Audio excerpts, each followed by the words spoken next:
Hey YouTube, MaxZ2021 here, coming at with another haul slash sustained industry video. This time for October 2019. I didn't get too much last month, so this shouldn't take too long. At least if I don't over explain stuff like I usually do.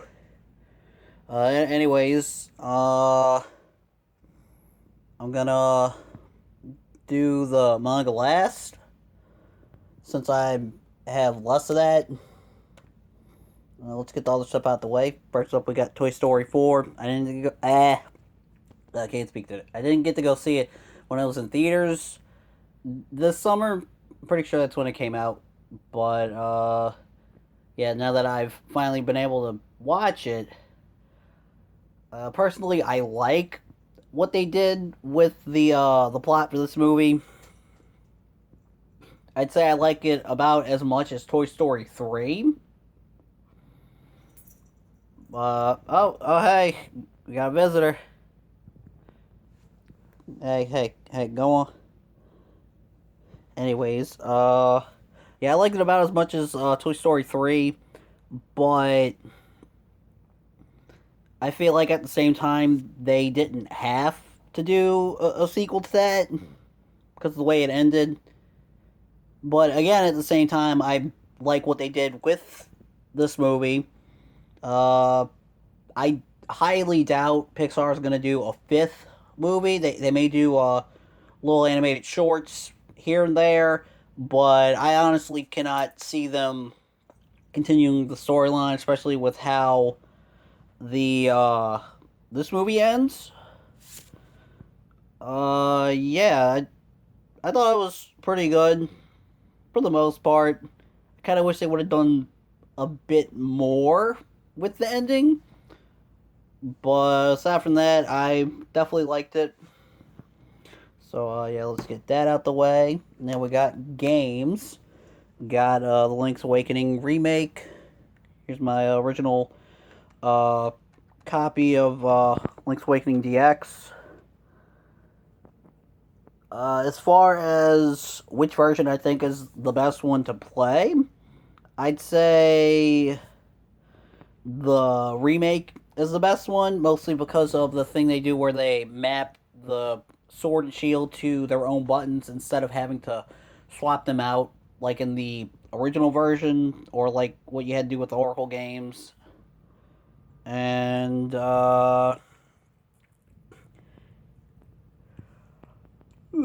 like I think that alone makes the remake worth playing. As far as like paying full price for it, I know not everybody likes to pay full price for games, but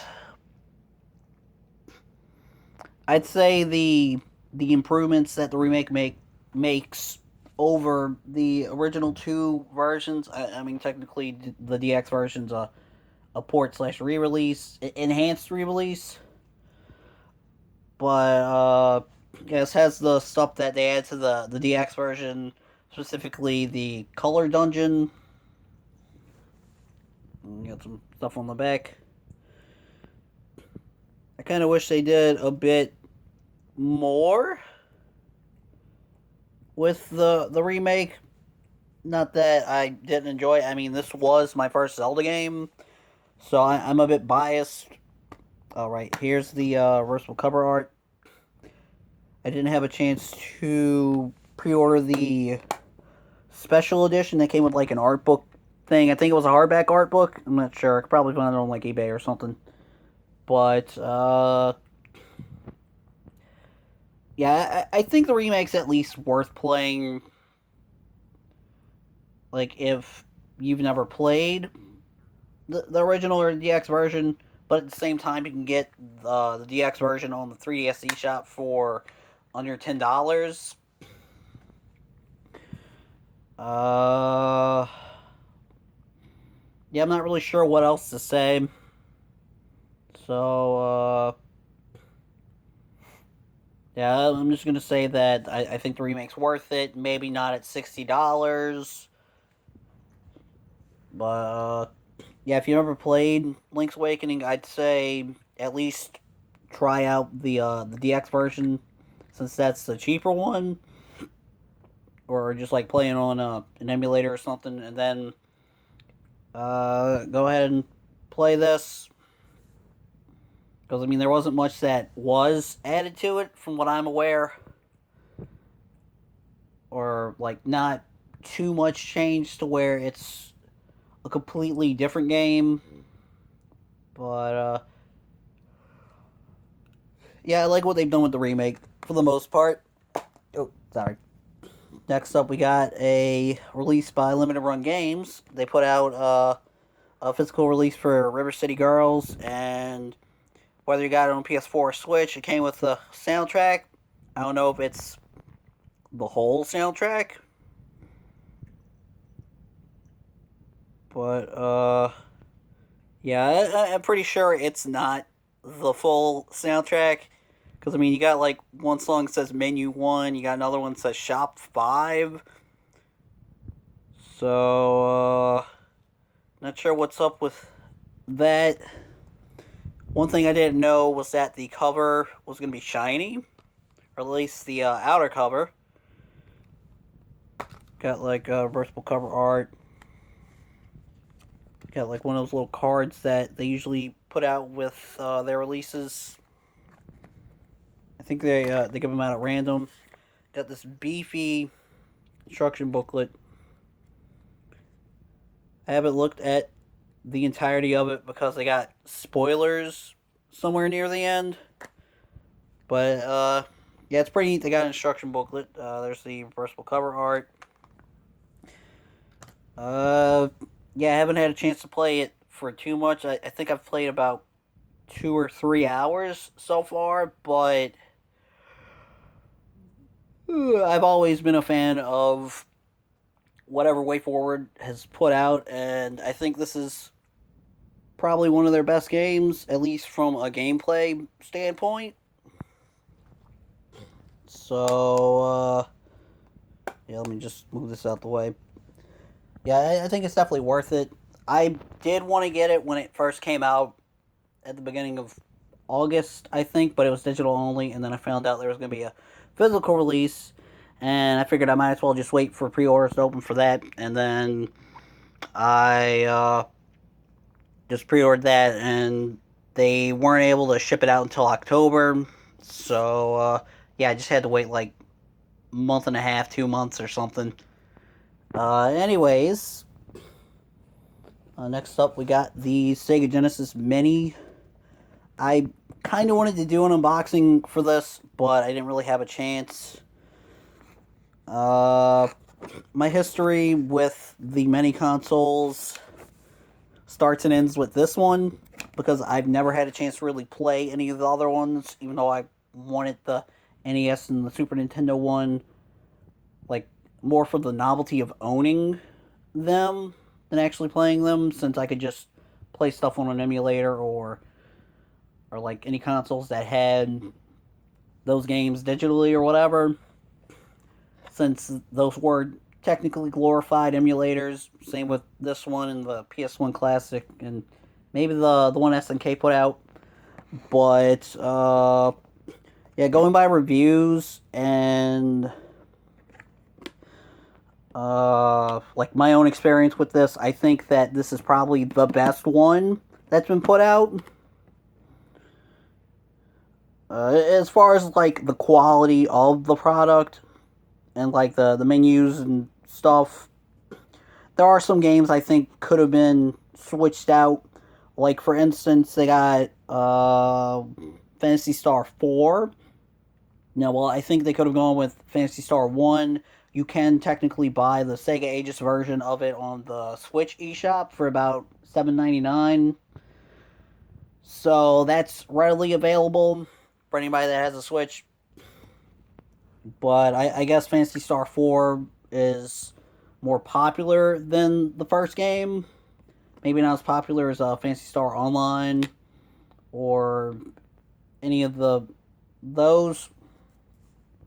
And then they got Sonic 1 and 2, and not Sonic 3 and or Knuckles. They got Sonic Spinball. I don't know why they included Sonic Spinball. I'm not trying to dunk on the game. I just think that it would have been a lot more fitting to include Sonic 3 and or Sonic 3 and Knuckles instead. but at the same time, you got 42 games, so it's just more of a minor nitpick, I suppose. Uh, yeah, not really much I can complain about. I mean, there's like a wide variety of games released over the lifespan of the uh, Genesis. I was trying to say Mega Drive, but I'm not sure why I was thinking of that instead. You know what? I might as well just do like a little mini unboxing. All right, let's take this bad boy out. You got USB controllers. It's shaped just like a Genesis controller. It kind of feels like this. I mean, technically it was made this year, but it feels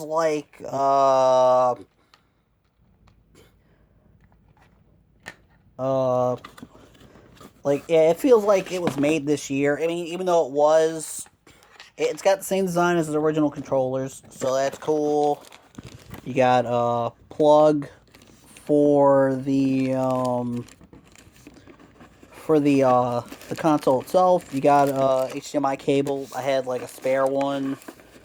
I don't remember what this cord's for. Oh wait, this is for the plug. They also got the Sega logo on the USB cords. That's cool. Let's see right there. Not on the back for some reason. You got like a little instruction booklet in there. Uh, shit. How do you open this? Give me a second so I can open this real quick. Okay, I figured it out. It's on the side. So this is pretty much how big it is. It's got like authentic switches and knobs and stuff. The headphone volume thing doesn't really work. There's no connector pins on the inside of the cartridge port. You got two USB slots for the controllers. You can take this off, and they have like these little replica add-ons for like the Sega CD, the 32X, the uh something else I can't think of, but you can attach them to here. Apparently, they don't really do anything, but it's something you can do. As for the back side, where the I'll fix it later. As for the back, you got the plug for the power cord right here. You got the HDMI port. To turn it on, you just flip the on switch, and if you want to turn it off, you just flip it off. Wait like 5-6 seconds for it to turn off. In order to access the menu, you gotta either hold down the start button or press the reset button, and it'll bring up like a little home menu or something. Let's see what else.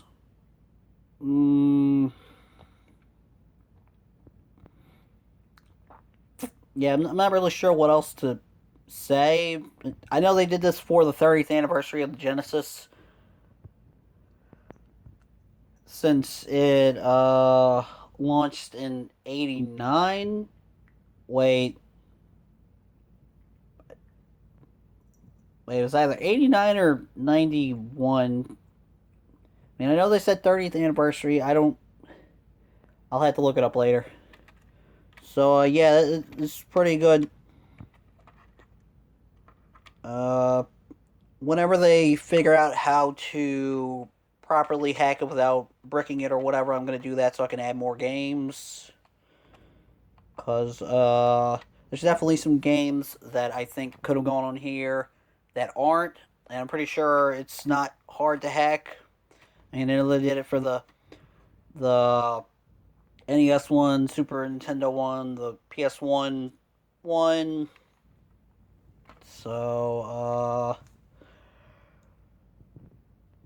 oh, I forgot to mention they have it to where you can change the language setting for like what's the display language is, and if you do that, you can, like, here you got the box art for the, oh, flash turned off, my phone's getting hot.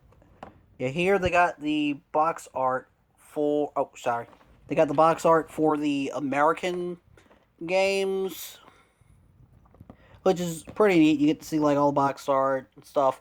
But if you change it to Japanese, you can end up playing Japanese versions of the games included.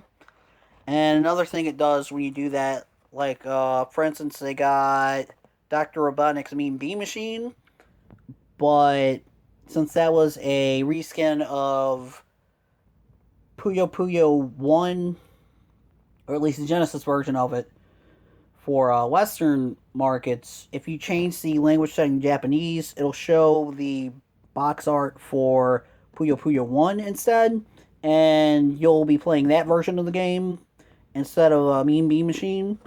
So that's a really cool detail. So, yeah, other than that, I think this is probably the best one that's been put out. I don't know how the TurboGrafx 16 mini console is gonna turn out since that's coming out early 2020. But yeah, I think this one's definitely worth it. Even though it's like $80, I still think it's worth it. Like for the quality alone and the sheer amount of games. I think this one has the most games. So give me a second to put all this back up. Something I forgot to mention is that they have this 6-button controller that you can purchase for this. I think it also works for like anything else that uses USB ports for controllers or whatever, like on a Switch or a PC or whatever. I don't know how I forgot to mention it, but yeah. Now that I got that out the way, let's get to the manga finally. I'm gonna save the best for last. So first up, we got the first omnibus for Frank and Fran. Now, I would have had this a while ago, but this series is essentially going out of print at this point.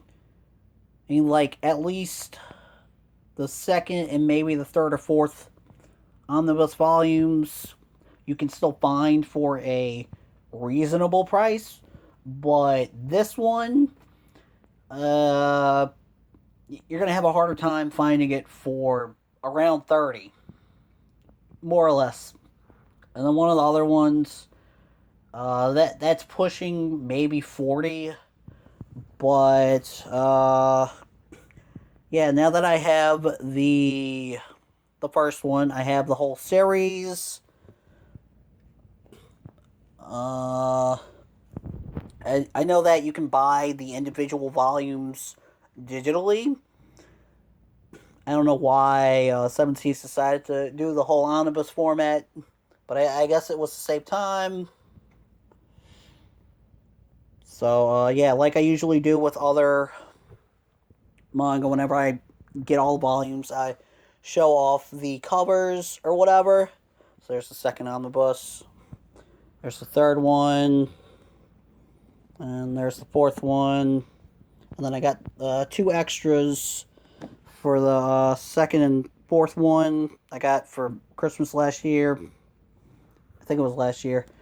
But yeah, now I have the whole series. I may do a video talking about it whenever I get around to rereading it, because I haven't read it since 2013.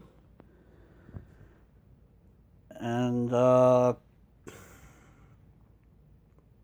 yeah, I'm not really sure what else to say about it. It was definitely an interesting read. I can say that much. I'd also recommend watching the video that Klimps did on the series. I thought he did a pretty good job describing it and talking about it. Ooh. I'm not sure what I want to do with those extra volumes. I'll just probably give them to a friend or sell them or something. Next up, we got Volume 9 of Sleepy Princess and the Demon Castle. I'm in the middle of reading this one, like halfway through, I think. And it's still really good. I'm still gonna recommend it. I still think it's one of the funniest manga I've read in recent years. I highly doubt that's going to change anytime soon, maybe. But, yeah, it just keeps getting funnier and funnier with each volume, I guess. Uh, for some reason, they're not going to be. Viz isn't putting out volume 11, I think. Yeah, they're not putting out a volume in February, so I gotta wait 4 months for volume 11. I don't know why they're delaying it. Maybe so we don't get caught up with the Japanese volumes because they're up to 12, I think. I gotta check again. But yeah, if you haven't read it yet, go read it. If you haven't watched my video yet, the video I did on it, go watch that and then go read it.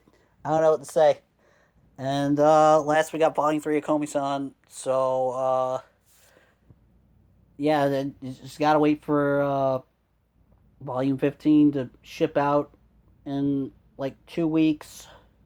I hope that arrives before the end of the month. But thankfully, the English volumes aren't getting delayed. Because Volume 5 is coming out in February. So, yeah, I'm really looking forward to that. Ooh. As for that video I said I was going to do with my thoughts on the English translation, I just got to figure out how I want to word what I want to say.